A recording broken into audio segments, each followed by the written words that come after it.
Hello friends, मैं फिर से आ चुका हूं आप लोगों के लिए एक नए एपिसोड के साथ। तो हेलो गाइस, मैं हूं राज और आप लोग देख रहे हैं राज द स्टोरी। तो आज का वीडियो शुरू करने से पहले मैं आप लोगों को बता दूं, अगर आप लोग चैनल पर नए आए हो तो प्लीज़ चैनल को लाइक सब्सक्राइब एंड कमेंट जरूर कर देना। तो शुरू करते हैं आज का स्टोरी, तब तक के लिए बाय बाय। CH-303 नया शरीर नया मिशन। शौर्य दिव्यात्मा के रूप में समरलोक में पोर्टल से प्रवेश करता है। जब वह आराम से पूरे समरलोक को देख ही रहा था, अचानक कोई चीज उसे खींचने लगती है और उसी खिंचाव के कारण शौर्य एक 18 साल के लड़के के शरीर में घुस जाता है। जब शौर्य अपनी आंखें खोलता है, उसे अपने पूरे शरीर में दर्द होने लगता है। इस असहनीय दर्द को महसूस करके शौर्य को ऐसे लगने लगता है जैसे उसकी जान कुछ ही पल में चली जाएगी। तभी कर्ण के कुंडल उसके कान में प्रकट हो जाते हैं और तेजी से उसके शरीर को ठीक करने लगते हैं। उस शरीर के सारे घाव इतनी तेजी से भर जाते हैं कि उनकी रफ्तार खुली आंखों से भी देखी जा सकती थी। शौर्य को तभी एहसास हुआ कि उसका कवच कुंडल भी उसके आत्मा के साथ ही उसके साथ ही आया है। उसने खुद के इस भाग्य पर भगवान को लाख लाख धन्यवाद दिया। आधे घंटे बाद शौर्य का पूरा शरीर एकदम नए जैसा ठीक हो गया। शौर्य ने एक गहरी सांस ली और अपनी आंखें बंद करके सिस्टम से कहा, सिस्टम, इस शरीर की जांच करो और बताओ कि इसमें कोई समस्या तो नहीं है। सिस्ट ने भी शौर्य का आदेश मिलते ही शरीर की जांच की और कहा, होस्ट, ये शरीर अब एकदम ठीक है, पर इसके अंदर किसी भी तरह की आध्यात्मिक ऊर्जा उपलब्ध नहीं है। अगर आप साधना करना चाहते हैं तो आपको इस शरीर को पहले वापस एक बार अंदर बाहर पवित्र करना पड़ेगा। सिस्टम की बात मानकर शौर्य ने अपनी स्टोरेज रिंग को बाहर निकाला और हाथ में पहन लिया। उसके बाद उसने सिस्टम की मदद से अपनी रिंग से सारी आध्यात्मिक पानी की बोतल निकाली और उन्हें पी लिया। उसके बाद उसने ब्लड एंड मैरो क्लींजिंग गोलियां निकाली और उन्हें मुंह में रख लिया। गोली मुंह में जाते ही घुल गई और शौर्य के शरीर से काला तरल किसी झाग की तरह बाहर निकलने लगा। शौर्य ने शरीर से सारी गंदगी निकलने तक का इंतजार किया और जब सब कुछ साफ हुआ तो उसने अपने शरीर में वातावरण की आध्यात्मिक ऊर्जा को सोखते हुए महसूस किया। शौर्य ने अपना भैरव तंत्र सक्रिय किया और साधना करना शुरुआत किया।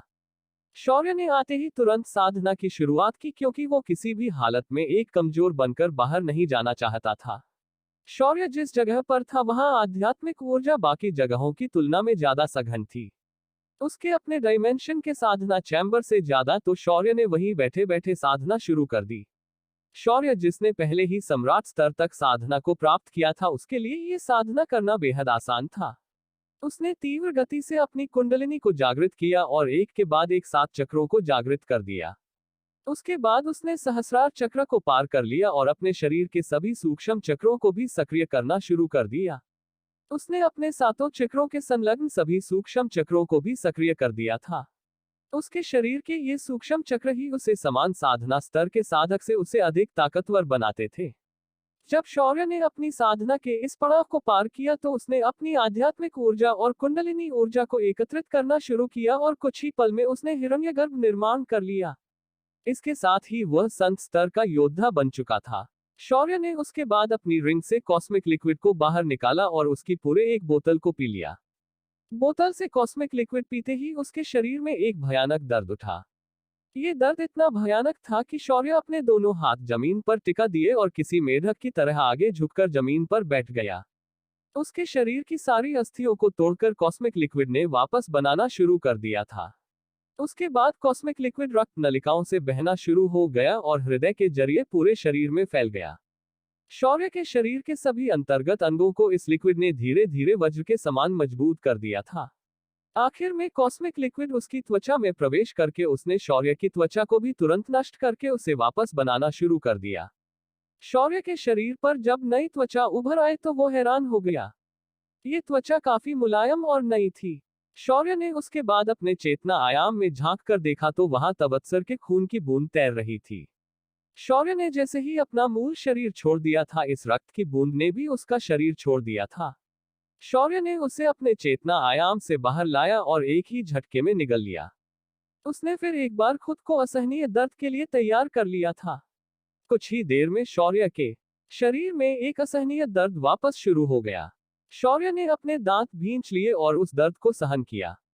शौर्य ये सब कुछ उस गहरी खाई के अंदर बैठकर पूरे 1 महीने तक कर रहा था। उसने बाहर की दुनिया की कोई चिंता ही नहीं की थी। उसे मालूम था कि अगर वो बाहर एक कमजोर योद्धा के रूप में चला जाता है तो उसे सभी लोग एक ताजा शिकार समझकर मारने आएंगे। जब तवत्सर की खून की बूंद शौर्य के शरीर में समा गई, वह शांत हो गया। फिर उसने वापस अपनी साधना पर ध्यान दिया और अब संत अधिपति स्तर की साधना करने लगा। शौर्य ने तुरंत आसपास की आध्यात्मिक ऊर्जा को किसी भूखे भेड़िए की तरह निगलना शुरू किया, जिस वजह से उसके मणिपुर चक्र में स्थित हिरण्यगर्भ में हलचल होने लगी और धीरे धीरे वह एक अर्भक का रूप लेने लगी। शौर्य वातावरण से आध्यात्मिक ऊर्जा को लगातार उस गर्भ में प्रविष्ट किए जा रहा था। जैसे जैसे आध्यात्मिक ऊर्जा उस गर्भ में प्रविष्ट हो रही थी, वैसे उस गर्भ का आकार बढ़ने लगा था। शौर्य ने जब देखा कि अब ये गर्भ बढ़ना बंद हो चुका है तो वो समझ गया कि वह अब संत अधिपति स्तर का साधक बन चुका है। शौर्य ने अपनी आंखें खोली और सिस्टम से पूछा, हमें यहाँ आकर कितना समय हो चुका है? सवाल पर सिस्टम ने थोड़ी थकान भरी आवाज में कहा, होस्ट, हम लोग लगातार 2.5 महीने से साधना कर रहे हैं। मैं आपके एनर्जी इनपुट को कंट्रोल करके थक गई हूँ। मुझे थोड़ा आराम दे दो। ये सुनकर शौर्य के ओंठ कांप गए और उसने खुद के गुस्से को दबाया और बोला, ठीक है, तुम एक दिन का आराम कर लो, तब तक मैं अपने इस नए शरीर को लड़ने के लिए काबिल बना लेता हूँ। ऐसा कहकर शौर्य आसन से उठ खड़ा हुआ, पर जैसे ही वह खड़ा हुआ बिजलियां कड़कने की आवाज हुई। ये आवाजें उसके शरीर से आ रही थी। शौर्य ने फिर अपने शरीर को थोड़ा वार्म अप किया और अपनी युद्धकला को प्रैक्टिस करने लगा। शौर्य ने अपने सभी शस्त्रास्त्र को बाहर निकाला और एक एक करके उसका अभ्यास करने लगा। शौर्य ने अपना पूरा दिन इसी काम में लगा दिया। रात को उसने अपनी रिंग से एक बेड निकालकर एक आरामदायक नींद उसी खाई के अंदर ली। अगले दिन सुबह शौर्य ने उगते सूर्यदेव को प्रणाम किया और सम्राट स्तर की साधना के लिए बैठ गया। शौर्य ने अपना आसन लगाया और आंखें बंद कर ली। आंखें बंद करते ही उसके शरीर ने वापस एक बार वातावरण से आध्यात्मिक ऊर्जा को सोखना शुरू कर दिया। कुछ ही देर में शौर्य के सिर के ऊपर एक बवंडर पान गया और वह सीधा शौर्य के शरीर के अंदर समाने लगा। शौर्य के शरीर के अंदर का अर्भक धीरे धीरे फिर एक बार बड़ा होने लगा। साथ ही उसके माथे पर 2 गोल और सुनहरी आंखें उभर आई। उसकी नाक साफ दिखाई देने लगी। उसके ओंठ और गर्दन भी अब स्पष्ट दिखने लगी। शौर्य ने उस अर्भक को अपने दिव्यात्मा से जोड़ना शुरू कर दिया। धीरे धीरे अर्भक एक कुमार की तरह लगने लगा। उसका चेहरा शौर्य के इस शरीर के समान दिखाई देने लगा था। वैसे तो शौर्य ने अपना ये चेहरा अभी तक एक बार भी नहीं देखा था। अगर उसने इसे देखा होता तो वो हैरान होकर रह जाता। ये चेहरा उसके जवान रूप के चेहरे से बिल्कुल ज्यों का त्यों मैच होता था। शौर्य के हिरण्यगर्भ ने अब पूरी तरह उसकी तरह दिखने वाला रूप धारण कर लिया था। उसके साथ ही उसके शरीर में कुछ बदलाव भी होने लगे थे। शौर्य ने सम्राट स्तर को प्राप्त करके अपनी साधना को पूर्ण कर लिया था। शौर्य ने धीरे से आंखें खोली तो उसकी आंखों में एक नीले रंग की चमक दौड़ गई। उसने उसके बाद उठकर खुद को आसानी से उड़ने के काबिल पाया। पर जब उसने अपनी आयामी ताकत को उपयोग में लाने की कोशिश की, वो ऐसा कर नहीं पाया। उसने सिस्टम से पूछा, सिस्टम, मैं अभी भी डायमेंशन को एक्सेस क्यों नहीं कर पा रहा हूँ? होस्ट, इस लोक में आपको डायमेंशन को एक्सेस करने के लिए सम्राट स्तर के 4थे स्तर पर में पहुंचना पड़ेगा। ये सुनकर शौर्य ने पूछा, सम्राट स्तर का 4था स्तर क्या है? उसके सवाल पर सिस्टम ने समझते हुए कहा, सम्राट स्तर का 4था स्तर वो होता है जहां साधक के विशेष तत्वों का प्रकटन होता है। इस स्तर को आयाम सम्राट भी कहते हैं। पृथ्वी पर ये सब कुछ साधना के पहले स्तर होता है, पर यहाँ का डायमेंशन, स्पेस और टाइम अलग है और इसकी मोटाई पृथ्वी के आयाम से ज्यादा है। ऐसे समझ लो कि पृथ्वी का आयाम एक कागज है तो यहाँ का आयाम एक इंसाइक्लोपीडिया की एक किताब है। ये सुनकर शौर्य ने अपने मुंह पर हाथ रख दिया। तभी सिस्टम बोली, होस्ट, इतना चौंकने की जरूरत नहीं है। वैसे मेरे अपग्रेड की वजह से मेरे सारे लॉक फंक्शंस चालू हो चुके हैं। आज से तुम्हें मेरी तरफ से मिशन मिलते जाएंगे। ये मिशंस तुम्हें करने ही होंगे। ये मिशन तुम्हें ब्रह्मदेव ने पूरी प्लानिंग के साथ दिए हैं। इन मिशन को पूरा करने के बाद तुम्हें इसके बदले कुछ खजाने और वस्तुएं मिलती जाएगी। ये सुनकर शौर्य को कुछ भी अजीब नहीं लगा और वो बोला, तो अब जाकर तुम एक सिस्टम की तरह बर्ताव कर रही हो। ये सुनकर सिस्टम को बहुत बुरा लगा। वो एक कृत्रिम आत्मा थी और उसे शौर्य किसी आई से तुलना कर रहा था। तभी सिस्टम ने शौर्य की बातों पर ध्यान न देना बेहतर समझा और अपने सामने सिस्टम पैनल खोल दिया। नाम, शौर्य अग्निहोत्री। कुल, अग्निकुल। गोत्र, अग्निहोत्र। साधना, भैरव साधना। साधना स्तर, संत अधिपति अर्थ सम्राट स्तर, बल्डलाइन, तवत्सर, कॉन्ट्रैक्टेड बीस्ट, कनक, कवन, अग्निशिखा, धरेंद्र, ध्वनिल, नागशिखा, गरुड़ और कुछ खास भेड़ बकरियां। मिशन, नए शरीर के जख्म भरना पूर्ण। रिवॉर्ड, 5 उच्च प्रति के आध्यात्मिक पत्थर। मिशन, नए शरीर से साधना की शुरुआत करना पूर्ण। रिवॉर्ड, दोहरी आध्यात्मिक संकलन गति की गोली। मिशन, अपने नए शरीर की साधना को पुराने शरीर के बराबर सत्यापन करना पूर्ण। रिवॉर्ड, त्रयंबक जड़ी, त्रयंबक बूटी बनाने के लिए जरूरी। मिशन, बदला अपूर्ण नए शरीर के पूर्व दुश्मनों को खत्म कर दो। रिवॉर्ड, तलवार नियम का अंश। ये सुनकर शौर्य को याद आया कि उसका ये नया शरीर है किसका और ये कौन है ये उसे तो मालूम ही नहीं। तभी सिस्टम की आवाज आई, होस्ट इस शरीर के मस्तिष्क में उसकी स्मृतियां स्टोर थी। अगर आप चाहे तो मैं आपको वो दिखा सकती हूँ। शौर्य ने ये सुना तो उसने ज्यादा कुछ नहीं सोचा और उन स्मृतियों को देखने का निर्णय ले लिया। सिस्टम ने सारी स्मृतियों को शौर्य के दिमाग में ट्रांसफर कर दी। शौर्य ने भी अपनी आंखें बंद की और उन मेमोरीज को देखने लगा। तब जाकर शौर्य को धीरे धीरे सारी बातें समझ आने लगी। इस शरीर में रहने वाले पहले लड़के का नाम भी शौर्य अग्निहोत्री था। अग्निकुल के वर्तमान नायक का ये पोता है, पर कुछ कारणों से उसके पिता और माँ दोनों भी ये जब छोटा था उसी वक्त अलग हो गए। उसके बाद शौर्य अपनी माँ के साथ अपने ननिहाल में रहने लगा। उसकी माँ एक ताकतवर योद्धा थी जिस वजह से शौर्य को कोई ज्यादा परेशान नहीं कर सकता था। पर शौर्य दिमाग से थोड़ा कमजोर था। उसे कुछ भी साधना से संबंधित समझ में नहीं आता था, जिस वजह से उसकी माँ ने इसके दिमाग का इलाज करने के लिए पूरा समरलोक छान मारा पर उसे कोई इलाज नहीं मिला। पर एक दिन एक साधु ने आकर उसे बताया था कि शौर्य की दिमागी हालत उसके उम्र के 18वें वर्ष पर खत्म हो जाएगी और वो ठीक हो जाएगा। तभी से उसकी माँ ने भी दूसरे कोई इलाज ढूंढने की कोशिश नहीं की और अपने बेटे को लेकर अपने मायके में रहने लगी। जब उसे अपनी साधना को आगे बढ़ाने की आवश्यकता महसूस हुई तो उसने अपने भाई अभिजीत चौहान को शौर्य की जिम्मेदारी सौंप दी और साधना करने चली गई। इधर 1 साल तक अभिजीत की वजह से शौर्य को किसी ने परेशान नहीं किया, मतलब उसके सामने उसे किसी ने परेशान नहीं किया, पर उसके पीठ पीछे चौहान परिवार के लोग उसे परेशान करने का एक भी मौका छोड़ते नहीं थे। एक दिन जब अभिजीत जंगल में शिकार करने चला गया तो उसका सामना कुछ ताकतवर लोगों से हुआ और उसे उन लोगों ने बड़े ही बेरहमी से मार दिया। अभिजीत का स्पोर्ट चले जाते ही चौहान परिवार ने शौर्य को घर से बाहर निकाल दिया और उसे एक नौकर को पालने के लिए सौंप दिया। पिछले 2 सालों से उस नौकर ने शौर्य के ऊपर अमानवीय अत्याचार किए। कई बार उसे उसने लगभग मार डाला था। 3 महीने पहले इस नौकर और उसके परिवार ने शौर्य को चौहान परिवार के सामने लाया। उस वक्त शौर्य के नानाजी ने गुस्से में अपने लोगों से कहकर शौर्य को खत्म करने का आदेश दे दिया। उन्हें शौर्य से खास नफरत इसीलिए थी कि शौर्य की वजह से उसकी बेटी दूसरी शादी करने से कभी तैयार नहीं हुई। दूसरी बात थी अभिजीत की मौत। असल में अभिजीत जंगल से शौर्य के लिए एक खास नैसर्गिक खजाना लाने चला गया था। ये चेतावर्धक जड़ी थी और इसी जड़ी की वजह से उसने उन ताकतवर लोगों से दुश्मनी मोल ली और वो मारा गया। इसके चलते शौर्य के नानाजी ने शौर्य को मारने का आदेश दिया था। जब शौर्य ने सब कुछ याद किया और समझा तो उसने अपनी मुठिया भींच ली और उसकी आंखें लाल हो गई। शौर्य ने इस शरीर के पहले मालिक की प्रताड़ना अपनी आंखों से देखी थी। ऐसी हालत तो कोई अपने दुश्मन की भी नहीं कर सकता, पर इन जानवरों ने शौर्य के साथ ये सब कुछ किया था। शौर्य को अब ऐसा लग रहा था कि ये उसका अपना प्रतिशोध है। शौर्य ने उस खाई के ऊपर के आसमान में देखा और एक जबरदस्त छलांग लगाकर बाहर आ गया। शौर्य ने सबसे पहले उस शहर की ओर जाने का फैसला किया जहां उसे वह नौकर और उसका परिवार मिलने वाला था। शौर्य अपनी चेहरे की बनावट को बदल दिया और सीधा उस घर के सामने उतर गया जहां वह नौकर और उसका परिवार रहता था। शौर्य ने सबसे पहले दरवाजे की कुंडी को हल्के से खटखटाया तो तभी अंदर से एक उसके ही उम्र का लड़का दरवाजा खोलकर खड़ा हो गया।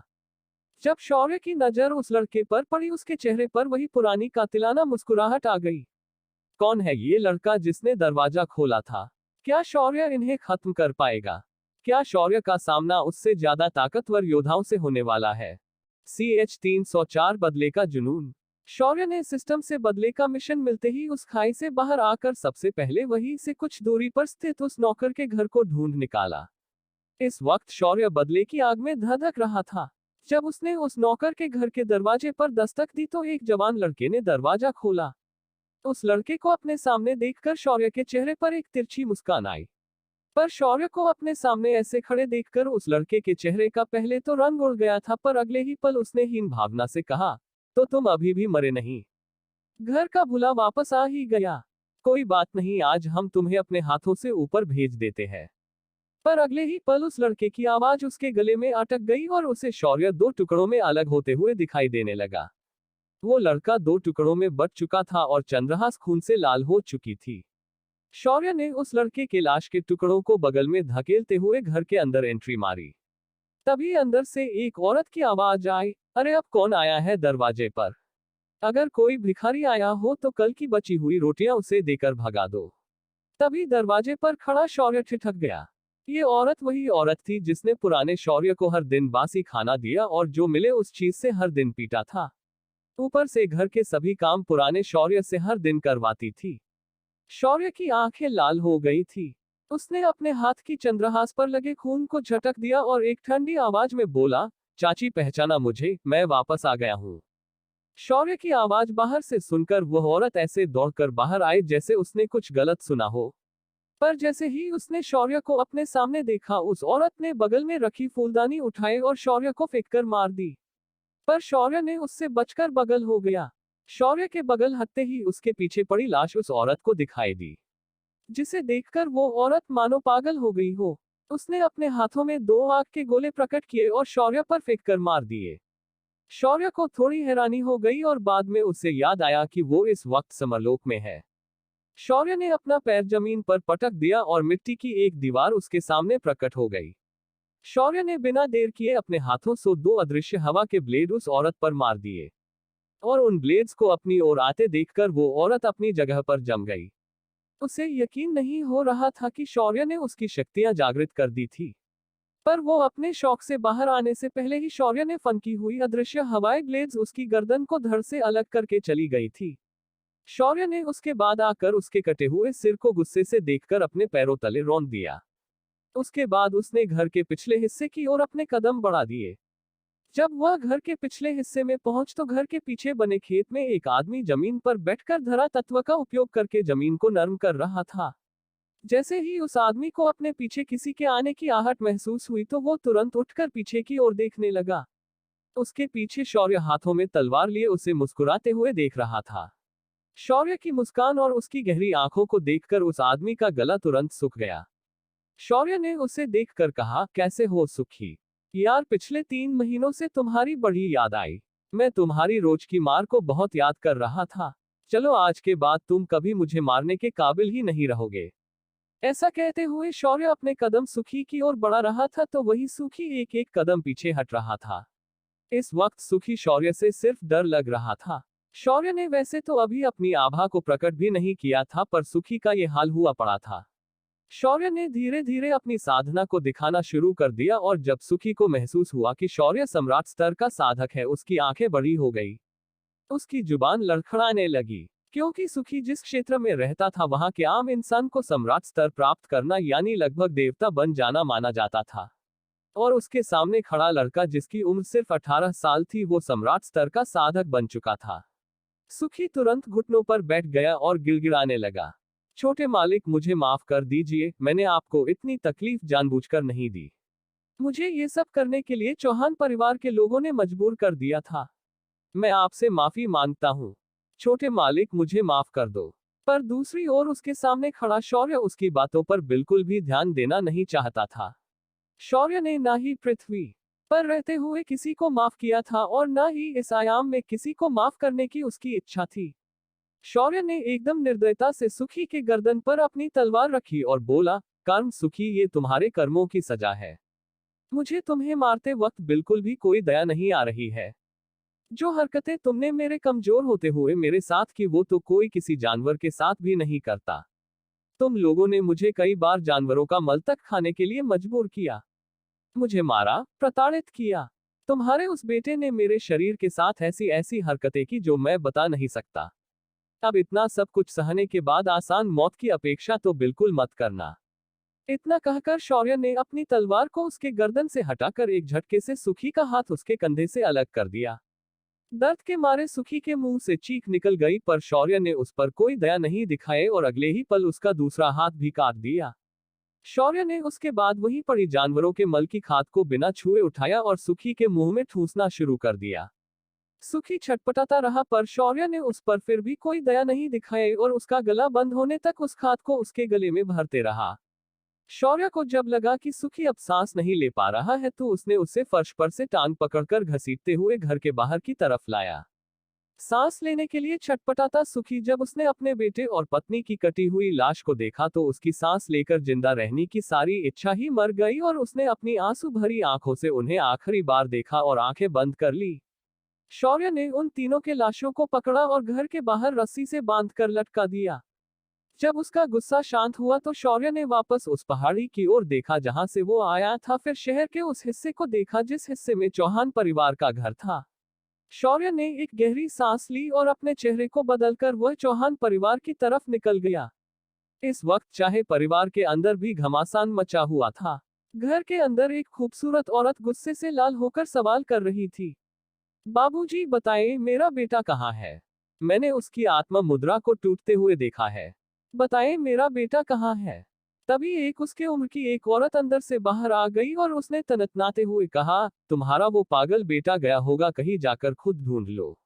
एक तो मेरे पति को खा गया, अब उसका पेट नहीं भरा तो हमारे पूरे परिवार को बर्बाद करने चला था तेरा लड़का।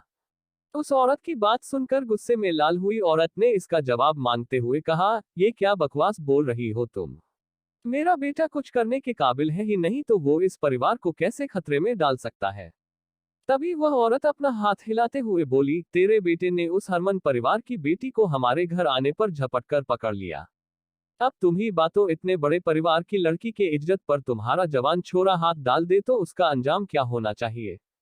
हरमन परिवार ने हमें तुरंत तुम्हारे लाल को घर से हकलाने का आदेश दे दिया और हम कुछ नहीं कर पाए और हमने मजबूरी में उसे घर से हमारे नौकर के घर रहने के लिए भेज दिया। तभी उस औरत ने कहा, उस वक्त अभिजीत कहाँ था और आज मैं उसे घर में क्यों नहीं देख पा रही हूँ? उस औरत का सवाल सुनकर औरत ने गुस्से से अपनी सुनी मांग दिखाते हुए कहा, तुम्हारा प्यारा भाई मुझे विधवा करके 1 साल पहले ही स्वर्ग सिधार गया, वो भी तुम्हारे बेटे के लिए उस खास दवाई को लेने के चक्कर में। ये सुनकर मानो उस गुस्से से लाल औरत के पैरों तले जमीन खिसक गई और उसका सारा गुस्सा पानी पानी हो गया। वह धड़ाम से जमीन पर बैठ गई और उस बूढ़े आदमी की ओर देखकर बोली, पिताजी क्या भाभी जो कह रही है वो सच है? क्या भाई सच में नहीं रहे? उस बूढ़े आदमी ने अपना सिर सिर्फ हाँ में हिलाया। उसकी सहमति मिलते ही वह औरत जोर जोर से रोने लगी। अब अपने बेटे को खोने का दर्द ऊपर से अपने भाई के खोने का दर्द, दोनों दुखों के पहाड़ उस पर एक साथ टूट पड़े। वो लगभग अगले 10 मिनट तक रोते रही, फिर उसने कुछ निश्चय किया और बोली, उस नौकर का घर कहाँ है? मैं मेरे बेटे से मिलना चाहती हूँ। उसका ये सवाल सुनकर उस बूढ़े के माथे पर बल पड़ गए और फिर उसने गहरी सांस लेकर कहा, तुम्हारा बेटा अब इस दुनिया में नहीं रहा। 3 महीने पहले उसे कुछ अज्ञात लोगों ने नौकर के घर से उठाया और उसे मार दिया। उसकी लाश आज भी उस पहाड़ी के नीचे खाई में गिरी होगी। ये आप क्या कह रहे हो पिताजी? वो आपका पोता है, आपने उसे बचाया क्यों नहीं? और उसे कोई कैसे मार सकता है? उस बूढ़े आदमी ने बात को सरासर टालते हुए कहा, वो मुझे पता नहीं। वैसे भी तुम्हारे उस विकलांग बेटे की वजह से तुमने हमारी नाक कई बार झुकाई है। अगर वो मर भी गया तो मुझे अब उससे कोई मतलब नहीं है। अपने पिता के मुंह से ये सुनकर उस औरत का हृदय हिल गया। उसने अपनी मुट्ठियां भींच ली और गुस्से से शक्ति संचार करते हुए बोली, अगर इस दुनिया में मेरा बेटा जीवित नहीं है तो इस परिवार को भी जीने का कोई अधिकार नहीं। मैं इस परिवार को मिट्टी में मिला दूंगी। इतना कहकर उसने कमर पर बंधी तलवार को निकाला और अपने सामने खड़े बूढ़े आदमी पर हमला कर दिया। उस बूढ़े आदमी ने अपने ऊपर आती हुई तलवार को अपने 2 उंगलियों से जकड़ लिया और बोला, तुमने पिछले 3 साल साधना करने के लिए खर्च कर दिए, पर यह बहुत ही बुरी बात है कि तुम सिर्फ संत अधिपति स्तर की साधक बन पाए हो। भूलो मत कि मैं एक संत सम्राट हूँ। इतना कहकर उस बूढ़े ने उस तलवार को अपनी दोनों उंगलियों से ही दबाव बनाकर टुकड़ों में तोड़ दिया। तलवार के टूटते ही उस आदमी ने उस औरत को देखते हुए कहा, नीलम, इस तलवार की तरह ही आज से मेरा और तुम्हारा रिश्ता भी यही खत्म होता है और अब मुझे तुम्हारी कोई जरूरत नहीं है। अब तुम आराम से मर सकती हो, क्योंकि यही अग्निकुल के लोगों का आदेश है। इतना कहकर उस आदमी ने अपनी स्टोरेज रिंग से एक तलवार निकाली और उस नीलम के गले पर रख दी। नीलम अपने पिता के साधना के आध्यात्मिक दबाव के कारण अपनी जगह से हिल भी नहीं पा रही थी। उसने अपनी मौत को स्वीकार करने से पहले आखिरी बार पूछा, आपके इस बर्ताव के पीछे अग्निकुल का नाम क्यों ले रहे हैं? वो भी अच्छे से जानते हैं कि मेरा बेटा अग्निकुल का वारिस है। नीलम की बात सुनकर रामनरेश यानी उसके पिता हंसने लगा और बोला, अग्निकुल कभी भी एक पागल को अपना वारिस नहीं बना सकते मूर्ख लड़की। इसीलिए तुम्हारे पति ने अपने बेटे को बचाने के लिए खुद को तुमसे दूर किया था। और इस बार तुम्हारा अपना पति ही तुम्हारे बेटे को मरना चाहता था। तो मैंने ही अपने आदमियों से कहकर तुम्हारे बेटे को इसी मैदान में मौत के घाट उतारा था। इतना कहकर रामनरेश ने तलवार उठाई और नीलम का सिर धड़ से अलग करने ही वाला था, पर तभी एक परछाई उसके और नीलम के बीच आई और एक जोरदार गुस्सा उसने रामनरेश के सीने पर मार दिया। तभी एक ठंडी आवाज आई, तो बुढ़े तूने आखिर बता ही दिया कि कौन मुझे मरना चाहता है। जब नीलम ने ये आवाज सुनी तो उसने सिर उठाकर ऊपर की ओर देखा तो उसके सामने एक नौजवान लड़के की पीठ थी। उसकी चौड़ी पीठ को देखकर उसे वह जानी पहचानी लगी। पर दूसरी ओर जब रामनरेश ने सामने से उस नौजवान का चेहरा देखा, उसने अपना हाथ उठाकर अपने उंगली को दिखाते हुए कांपते हुए बोलने लगा, तुम ऐसे कैसे? तुम जिंदा कैसे? उन लोगों ने तुम्हें मार दिया था। तभी शौर्य ने हंसते हुए कहा, अबे बुढ़े क्या हुआ? तेरी ऐसी बोबडी क्यों बन रही है? तूने कोई भूतवना देखा? ये मैं ही हूँ। मैं वापस आ गया। स्वागत नहीं करेगा मेरा? इतना कहकर शौर्य ने पीछे जमीन पर बैठी नीलम को देखा और बोला, इस दुनिया में मुझे मारने वाला अभी तक पैदा नहीं हुआ, इसीलिए मेरे मरने का शौक मनाने की कोई जरूरत नहीं है। अब उठो और जाकर वहां बैठ जाओ, तुमसे मैं बाद में फुर्सत से बात करूंगा। इतना कहकर शौर्य ने वापस अपना ध्यान रामनरेश की ओर किया। रामनरेश ने खुद को तुरंत खड़ा किया और चिल्लाकर अपने सिपाहियों को बुलाने लगा, पर काफी देर तक आवाज देने के बाद भी कोई अंदर नहीं आया।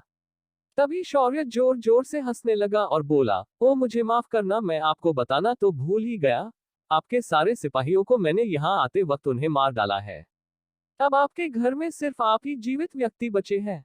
यहाँ तक कि वो आपकी वो भौंकने वाली बहू भी कब की मारी जा चुकी है, जब आप मेरी माँ को मेरे कारनामे बता रहे थे। शौर्य की बात सुनकर रामनरेश अपनी बगल में देखा तो उसकी बहू की सिर कटी लाश वहां गिरी थी। तभी शौर्य ने 5 कटे हुए सिर रामनरेश के सामने फेंक दिए। उन कटे हुए सिरों को देखकर रामनरेश के शरीर से उसकी जान ही निकल गई। तभी शौर्य हंसते हुए बोला, क्या हुआ बुढ़ऊ, अपने प्यारे पोतों और बेटों के सिर देखकर सिर चकरा रहा है क्या? तो इसकी चिंता मत कर, आज के बाद चौहान परिवार इस शहर में नहीं रहेगा। अगर कोई आखिरी इच्छा होगी तो बता देना। शौर्य की ऐसी बातें सुनकर रामनरेश का गुस्सा अब 7वें आसमान तक गया। उसने दांत पीसते हुए शौर्य से कहा, हरामखोर, तुमने अनर्थ कर दिया है, इसका परिणाम तुम्हें भुगतना पड़ेगा। क्या रामनरेश को शौर्य मार पाएगा? क्या बात शौर्य नीलम से करने वाला था? क्या सच में शौर्य का पिता शौर्य को मारना चाहता था? CH 305 ननिहाल का अंत और मजबूत प्रतिद्वंदी। शौर्य सुखी को खत्म करके चौहान परिवार पर पहुंच गया था। उसने एकदम शांति से पूरे परिवार को निपटा दिया था और अब बस उसे रामनरेश को खत्म करना था। शौर्य की बातें और अपने परिवार के सभी सदस्यों की ऐसी मौत देखकर रामनरेश पागल हो चुका था। उसने अपनी पूरी शक्ति लगाकर शौर्य के ऊपर हमला कर दिया था। जैसे ही रामनरेश की तलवार शौर्य के गर्दन को अलग करने वाली थी, शौर्य ने अपने हाथ की एक उंगली उठाई और उसे रोक लिया। शौर्य को ऐसा करते हुए देखकर रामनरेश को खुद की याद आई। उसने अपने हाथ की 2 उंगलियों से नीलम के वार को रोक था, पर यहाँ शौर्य ने उसके संत सम्राट की ताकत के वार को सिर्फ एक उंगली से रोका था। शौर्य ने रामनरेश की तलवार को अपने उसकी उंगली से हल्का झटका दिया और अगले ही पल उसकी तलवार धूल में बदल गई। रामनरेश ने ऐसा होते हुए देखा तो उसकी आंखें बड़ी हो गई और उसका गला सूखने लगा। उसने हकलाते हुए कहा, ऐसे कैसे हो सकता है? तुम्हारे अंदर तो कोई आध्यात्मिक जागृत नहीं थी, तो तुम साधक कैसे बन गए? और ये शक्ति, ये कैसे मुमकिन है? रामनरेश बात सुनकर शौर्य हंसने लगा और बोला, नाना जी, आपके सवालों के जवाब देने का मेरा कोई विचार नहीं है। आप ऐसे ही भ्रांति में ही मरिए। शौर्य ने इतना कहा और उसकी युद्ध के देवता की आभा उसके शरीर से फूट पड़ी। उसने अपने हाथ में इस बार रक्त सम्राज्ञी को बुलाया और उसे रामनरेश की ओर किया। रामनरेश ने फिर भी अपनी साधना का इस्तेमाल किया और वहां से भागने की कोशिश की, पर अगले ही पल उसे एक धड़ाम की आवाज सुनाई दी और उसके घटने के ऊपर उसे तेज दर्द महसूस हुआ। रामनरेश ने सिर नीचे करके देखा तो उसके पैर में एक छेद दिखाई दे रहा था। वही शौर्य अपने हाथ में अपनी पिस्तौल लेकर उसकी नली को फूंक रहा था। उसने उसे फूंकते हुए कहा, अपनी बंदूक तो इस दुनिया में भी कारगर है, मानना पड़ेगा मेरे भेजे को। शौर्य खुद की तारीफ करते हुए रामनरेश की ओर बढ़ने लगा। इस वक्त रामनरेश को शौर्य के युद्ध के देवता की आभा के कारण इतना डर लग रहा था कि वो अपने सामने स्वयं मौत को महसूस कर पा रहा था। शौर्य ने रक्त सम्राज्ञी को रामनरेश के गर्दन पर रखा और अगले ही पल रामनरेश की सारी साधना उसके शरीर से गायब होने लगी और तलवार के अंदर समाने लगी। वही रामनरेश की त्वचा सीखने लगी। उसके शरीर से उसका सारा खून और मांस गायब हो गया और धीरे धीरे रामनरेश एक कंकाल में तब्दील हो गया। जैसे ही रामनरेश अपनी आखिरी सांस लेने वाला ही था, शौर्य ने उसके ऊपर से तलवार हटा ली। तलवार के हत्ते ही कमजोर रामनरेश जमीन पर लुढ़क गया। अपने बेटे का ऐसा रूप देखकर नीलम को अपनी आंखों पर यकीन नहीं हो रहा था। उसके बेटे ने उसके संत सम्राट पिता को ऐसे खत्म कर दिया जैसे वो कोई मामूली साधक हो। उसका बेटा जो पिछले 18 सालों से एक अपाहिज मतो बनकर रह रहा था, वो अचानक सामान्य हो चुका था। पर वो इस बार सिर्फ सामान्य नहीं हुआ था, बल्कि वो एकदम अलग इंसान बनकर उसके सामने आया था। ऊपर से उसकी साधना सम्राट स्तर की साधना मालूम हो रही थी, जो उसके पिता के कहे मुताबिक शौर्य ने सिर्फ 3 महीने में हासिल की थी। ये अशक्य बात थी जो नीलम के सामने हो रही थी। शौर्य ने बेरहमी से रामनरेश की टांग को पकड़ा और उसे घसीटना शुरू कर दिया। शौर्य ने रामनरेश को उल्टा किया और घर के बड़े से दरवाजे पर लटका दिया। अपने पिता के साथ ऐसा व्यवहार होते हुए देखकर नीलम के अंदर के बेटी जाग गई। उसने आगे बढ़कर शौर्य को रोकने की कोशिश की और बोली, रुक जाओ शौर्य, इन्हें मारकर पाप के भागीदार मत बनो। वो एक बुजुर्ग है, इसलिए उन्हें छोड़ दो। उन्हें उनके कर्मों की सजा मिल चुकी है। ये मत भूलो कि वो तुम्हारे नाना है। तभी शौर्य किसी गुस्सैल सांड की तरह पीछे मुड़ गया और उसने चीखते हुए कहा, ये आदमी तुम्हें लगता है कि इस लायक है कि मैं इसे माफ कर दूं? तुम्हें आज पहली और आखिरी बार बता देता हूं, तुम्हारा वो कमजोर और बेवकूफ बेटा 3 महीने पहले मर चुका है। मैं शौर्य हूँ, शुरू भैरो शौर्य, जिसके शब्दकोश में एक नियम साफ लिखा हुआ है, चाहे औरत हो या आदमी, जवान हो या बूढ़ा, मैं उसे सिर्फ उसके कर्मों के आधार पर जांचता हूँ और परखता हूँ। अगर मुझे वो दोषी मिलता है तो उसकी मेरे पास सिर्फ एक ही सजा है और वो है मौत। ऐसा कहते ही मरने की कगार पर टिके रामनरेश के सीने में शौर्य ने जोरदार लात मार दी। रामनरेश का कमजोर शरीर किसी पिचके हुए सड़े टमाटर की तरह फट गया और वो मारा गया। नीलम अपने पिता को इस तरह मरते हुए देखकर अचानक शांत हो गई। उसे अब अपने बेटे से डर लगने लगा था। शौर्य ने नीलम के सामने आकर खड़े होते हुए कहा, तो तुम मेरी माँ हो? कहाँ थी तुम इतने दिनों से, और ऐसा कौन सा जरूरी काम करने मुझ अपाहिज और कमजोर को पीछे छोड़कर गई थी? शौर्य का ऐसा सवाल, यानी उसके माँ होने पर ही शौर्य ने सवाल उठाया था। नीलम ने गहरी सांस ली और अपने हाथों को आगे करके शौर्य के गालों को छूते हुए कहा, हाँ मैं ही तुम्हारी माँ हूँ। तुम मुझे ऐसे क्यों पूछ रहे हो? मैं तो बस अपनी साधना के अगले पड़ाव पहुंचने के लिए साधना करने व्रतक क्षेत्र की पहाड़ियों में चली गई थी, लेकिन मैंने तुम्हारी जिम्मेदारी तुम्हारे मामा के हाथ में सौंप दी थी। मुझे पता था कि उसके होते हुए तुम्हें कोई परेशान नहीं करेगा, पर नियत को कुछ और ही मंजूर था, जिस वजह से तुम्हारे मामा की मृत्यु जल्दी हो गई और तुम बेसहारा हो गए। अगर मुझे पता होता कि अभिजीत के जाने के बाद ये लोग तुम्हारे साथ ऐसा बढ़ता करेंगे तो मैं तुम्हें कभी अकेला ही नहीं छोड़ती। ये सुनकर शौर्य के आंखों में आंसू तैर गए। फिर उसने बोलना शुरू किया, आपके जाने के बाद जब भी मामा यहाँ आसपास नहीं होते थे तो घर के बाकी के लड़के मुझे बहुत रंग करते थे, पर हद तो तब हुई जब उस लड़की ने मुझ पर झूठा आरोप लगाया और नाना जी ने मुझे हरमन परिवार के डर से घर से बाहर निकाल दिया। मुझे लगा उस नौकर सुखी के पास मेरी जिंदगी चैन से कटेगी, पर उसे तो चौहान परिवार ने मुझे दिन रात सताने के लिए कह दिया था। 3 महीने पहले मुझे अचानक यहाँ लाया गया और घर के 4 नौकरों ने मुझे मेरी जान जाने तक मारा और मुझे अधमरी हालत में उस खाई में फेंक दिया। शौर्य अपनी आपबीती रोते हुए अपनी माँ को बता रहा था। जब वह पृथ्वी पर था तो उसे माँ का प्यार नहीं मिला, पर यहाँ उसे वो मिला था, पर उसका आस्वाद लेने के लिए वह यहाँ नहीं था। पर अब वो उसे यहाँ पूरी तरह अपने माँ का प्यार पाना चाहता था। नीलम ने शौर्य की कहानी सुनी तो उसकी आंखों में भी आंसू आए और वो अनियंत्रित तरीके से रोने लगी। अपने बेटे की इस हालात को नीलम कहीं ना कहीं वो खुद को ही जिम्मेदार मान रही थी। कुछ देर दोनों माँ बेटे गले से लिपट गए और जब वो दोनों अलग हुए तो नीलम ने थोड़ा सोचते हुए शौर्य से पूछा, शौर्य वो सब तो ठीक है, पर तुम्हारी ये साधना सीधे सम्राट स्तर तक कैसे बढ़ गई? क्या तुम्हें किसी ने साधना करने में मदद की है? अपनी माँ का सवाल सुनकर शौर्य शांत हो गया और कुछ सोचने लगा। फिर उसने अपनी माँ को ये बात अभी बताना सही नहीं समझा, क्योंकि उसे अभी इस बात का राज पता करना था कि इस ग्रह पर उसके जैसा दिखने वाला और उसका ही नाम धारण करने वाला ये लड़का है कौन, और उसके साथ ही उसका शरीर इस तरह क्यों बदल गया। तभी नीलम की ओर देखकर शौर्य थोड़े गंभीर भाव के साथ बोला, माँ, मेरी साधना इतनी तेजी से क्यों बढ़ी और कैसे बढ़ी, ये एक दैवी रहस्य है जिसके बारे में मैं आपको नहीं बता सकता। पर मैं आपको वचन देता हूं कि उचित समय आने पर मैं आपको सब कुछ सच सच बता दूंगा। शौर्य की बात सुनकर नीलम ने भी फिर उसे दबाव बनाकर और ज्यादा सवाल नहीं पूछे। शौर्य ने पीछे मुड़कर एक बार बर्बाद हो चुके चौहान परिवार के घर को देखा, फिर अपनी माँ को देखकर बोला, आपको बुरा तो नहीं लगा कि मैंने इन लोगों को मार डाला? अपने बेटे के इस सवाल पर नीलम ने सख्त चेहरे के साथ कहा, ये उनके कर्म थे बेटा, क्योंकि वो लोग दूसरों को खुश रखने के चक्कर में अपनी ही बर्बादी को खुद बुला बैठे थे। इसमें तुम्हारी कोई गलती नहीं है।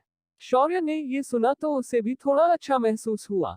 उसने फिर घर के अंदर फैले सभी लाशों को अग्नि के हवाले कर दिया और सब कुछ साफ कर डाला। शौर्य को इतनी सफाई से सब कुछ करते हुए देखकर नीलम को बहुत ही अजीब लगने लगा था।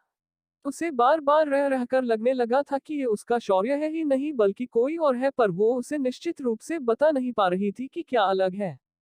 तभी शौर्य ने नीलम ने घर में रुकने के लिए कहा और हवा में उड़ गया। वो इस वक्त आसपास के इलाके को ठीक से जानना चाहता था। उससे भी अधिक जरूरी था कि उसे यहाँ आते वक्त कई सारी ऐसी जगह दिखी थी जहां उससे लग रहा था कि वहां कुछ राजदफन है। इसी के चलते वह सीधा घर से बाहर उस पहाड़ी की ओर चला आया जिसके बगल के खाई से वो पुनर्जीवित होकर यहाँ आया था। शौर्य आसमान में उड़ता हुआ बाहर निकल आया और पहाड़ी के ऊपरी चोटी पर पहुंच गया। उसने उस पहाड़ी के आसपास के इलाके को ध्यान से देखा और सिस्टम से बोला, सिस्टम, क्या तुम इस इलाके का मानचित्र बनाकर मुझे दिखा सकती हो? शौर्य के इस रिक्वेस्ट पर सिस्टम ने कुछ सोचते हुए कहा, होस्ट, इस आयाम में पृथ्वी की तरह कोई इंटरनेट नहीं है, जिस वजह से मैं आपके लिए उतने ही एरिया का मानचित्र बना सकती हूँ जितनी दूर आपकी चेतना पहुंच सकती है। ये सुनकर शौर्य को निराशा हुई और बोला, तो फिर रहने दो, मैं खुद ही इस एरिया को स्कैन करके देख लूंगा। पृथ्वी पर तो बड़ा कहती थी कि मैं एक ओमनीप्रेजेंट हूं, पर यहाँ आकर तुम तो फुसकी पटा निकली। शौर्य का ताना सुनकर सिस्टम उसको कोई जवाब नहीं दे पाए, क्योंकि शौर्य ने जो कहा वो सही था। इसीलिए अपने गुस्से का घूंट पीकर सिस्टम चुप हो गई। शौर्य ने अपनी आंखें बंद की और अपनी चेतना को चारों ओर फैला दिया। उसके ऐसा करते ही उसे पहाड़ी के 2 किलोमीटर परिसर में फैली सारी चीजें साफ साफ महसूस होने लगी। पर कुछ जगहों पर उसकी चेतना बिल्कुल भी नहीं पहुंच पा रही थी। जैसे वहीं से कुछ दूरी पर स्थित पहाड़ी के अंदर उसकी चेतना झांक नहीं पा रही थी। शौर्य को यह बहुत अजीब लगा। उसने तुरंत पहाड़ी के दूसरी ओर से नीचे उतरकर दूसरी पहाड़ी की ओर जाना शुरू कर दिया। जब शौर्य उस दूसरी पहाड़ी के तलहटी पर पहुंचा तभी उसे पत्तों के सरसराने की आवाज आई। वो तुरंत अलर्ट हो गया। उसी वक्त अचानक उसे अपने पीछे से एक बड़ा सा मुंह अपनी तरफ आते हुए महसूस हुआ। शौर्य ने तुरंत अपनी जगह को छोड़ा और उछलकर थोड़ी दूर चला गया। जब शौर्य ने पीछे मुड़कर देखा तो उसके सामने एक बड़ा और जहरीला सांप था। वो सांप कम अजगर ज्यादा लग रहा था। उसकी पूरी त्वचा खोलों से भरी हुई थी जो काफी खुरदरी नजर आ रही थी। उसके गर्दन के पीछे 2 पंख नजर आ रहे थे जो चमगादड़ की पंखों की तरह थे। उस सांप की आंखें किसी मगरमच्छ की तरह थी और उसके निकले दांत किसी शार्क मछली की तरह थे। शौर्य ने इसे देखा और मन में सोचा, ये सांप है या चमगादड़ या फिर कोई मछली। साला ये कितना कंफ्यूजिंग है। तभी उस सांप ने अपनी पूंछ को शौर्य की तरफ लहराया और उस पर झपट्टा मार दिया। शौर्य अपनी सोच में ही डूबा था, जिस वजह से उसका ध्यान तेज रफ्तार से आती हुई पूंछ पर उसका ध्यान ही नहीं गया। शौर्य के बराबर पेट में आकर वह पूंछ लगी और शौर्य उड़कर आसपास के 4-5 पेड़ों को तोड़कर दूर जा गिरा। शौर्य को लेकिन कोई दर्द महसूस नहीं हुआ। उसने अपने कपड़े झटके और फिर उस सांप को देखकर बोला, लगता है इस दुनिया में तुमने कुछ किया हो या ना किया हो, तुमसे पंगे लेने के लिए लोग आतुर रहते ही है। शौर्य ने अपने हाथ को झटका दिया और उसके हाथ में लाल रंग की रक्त सम्रागी प्रकट हो गई। शौर्य ने उस पर हाथ फेरा और फुफकारते हुए उस सांप को देखकर बोला, तुम्हें मरने की इतनी जल्दी थी कि तुम मेरे पास खुद चलकर आ गए। ऐसा कहकर शौर्य ने अपनी तलवार को हवा में ऊपर उठा दिया और अपनी साधना को मुक्त कर दिया। शौर्य को लड़ने के लिए तैयार देखकर उस सांप ने भी अपनी शक्तियों को मुक्त कर दिया और उसकी साधना को देखकर शौर्य भी हैरान होने से खुद को रोक नहीं पाया। उस सांप की साधना अधिपति सम्राट स्तर की थी, शौर्य से 2 स्तर ज्यादा की साधना। शौर्य ने मन ही मन सोचा कि अब वह एक तो इस सांप को खत्म करेगा या वह खुद इसका भोजन बनेगा। उसकी डायमेंशन पावर भी उसके पास दिल नहीं थी, इसलिए भागना तो दूर की बात थी, और वैसे भी शौर्य को भागने की आदत नहीं थी। शौर्य ने अपनी तलवार पर अपनी पकड़ को मजबूत कर लिया और उस सांप से लड़ने के लिए तैयार होते हुए उसने जोरदार गर्जना के साथ कहा, नमः पर्वत पते, हर हर महादेव। इतना कहकर शौर्य ने उस सांप की ओर झपट्टा मार दिया। शौर्य ने अपनी तलवार को आड़ा पकड़कर सांप के शरीर के ऊपर पूरी ताकत से मार दिया। सांप ने भी अपने मुंह को पूरा खोला और उसके ऊपर हमला कर दिया। सांप ने अपने शरीर को दूर कर लिया और अपने मुंह को आगे करके उसने अपने दांतों से शौर्य पर हमला कर दिया। शौर्य का वार सीधा जाकर उस सांप के मुंह के ऊपर स्थित नाक पर लग गया। शौर्य की तलवार सीधा उस सांप के मांस को कटते हुए अंदर तक धंस गई। शौर्य ने अपनी तलवार को अंदर ही घुमा दिया और उस सांप के नाक से तलवार को उसके मुंह के अंदर तक धकेल दिया। सांप ने एक जोरदार चीख मारी और उसके बाद अपने गले से नीले रंग का जहरीला धुआं शौर्य के ऊपर छोड़ दिया। लेकिन शौर्य ने धुआं उस तक पहुंच पाता उससे पहले ही नाक को बंद कर दिया और तलवार को बाहर खींचकर उस सांप के खुले मुंह के अंदर फेंक कर मारा। तलवार सांप के गले को चीरते हुए उसके कंठ में जाकर धंस गई।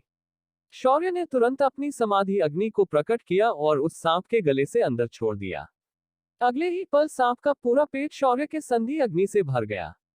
सांप, जो अपने तलवार लगने के दर्द से उभरा भी नहीं था, वो एक और बार तड़प उठा और वही जमीन पर छटपटाने लगा। पर शौर्य ने उस पर ध्यान नहीं दिया। कुछ ही देर में वह सांप तड़प तड़प कर मर गया। इधर शौर्य ने रक्त सम्राज्ञी को बाहर बुला लिया। सांप का शरीर अंदर से जलते जलते बाहर की तरफ जलने लगा और कुछ ही देर में वो राख की ढेर में बदल गया। क्या सच में इस सांप का अंत हो चुका है? क्या प्रतिक्रिया होगी अग्निकुल की जब उन्हें पता चलेगा कि शौर्य जिंदा है? क्या करेगा अग्निकुल चौहान परिवार के अंत पर?